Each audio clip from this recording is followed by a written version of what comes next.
சேசு மரி சூசை துணை. மனித வாழ்க்கையில் நாம் சில திட்டங்களை செயல்படுத்தும் பொழுது அவை நாம் எதிர்பார்த்த விளைவுகளை தராமல் போகலாம்.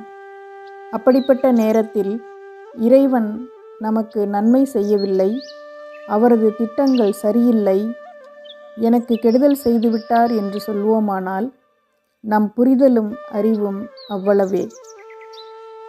நாம் நம் பிள்ளைகளுக்கு நல்லதை செய்யும்போது அவை நம் பிள்ளைகளின் பார்வையில் தவறாக தெரிந்தாலும் நாம் செய்வதை குறை சொல்வோமா? அப்படி இருக்க கடவுளாகிய நம் தந்தை தம் பிள்ளைகளாகிய நமக்கு எப்படி தீங்கு செய்வார்?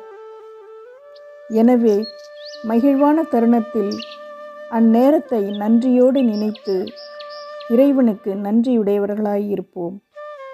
அடுத்த தருணம் என்ன நேர்ந்தாலும், துன்பமாக இருந்தாலும் கூட இந்த நன்றியுடன் நினைத்து பார்க்கும் மனம் அத்துன்பத்திலும் நன்மையை பார்க்கும் பக்குவம் பெற்றுத்தரும். இதை குறித்து சபையுரையாளர் பகுதியில் தூய ஆவி என்ன கூறுகிறார் என்று கேட்போம்.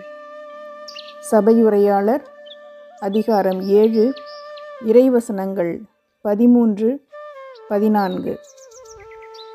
கடவுளின் செயலை சிந்தித்துப்பார்.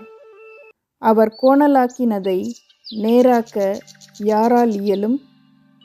வாழ்க்கை இன்பமாய் இருக்கும்போது மகிழ்ச்சியோடு இரு.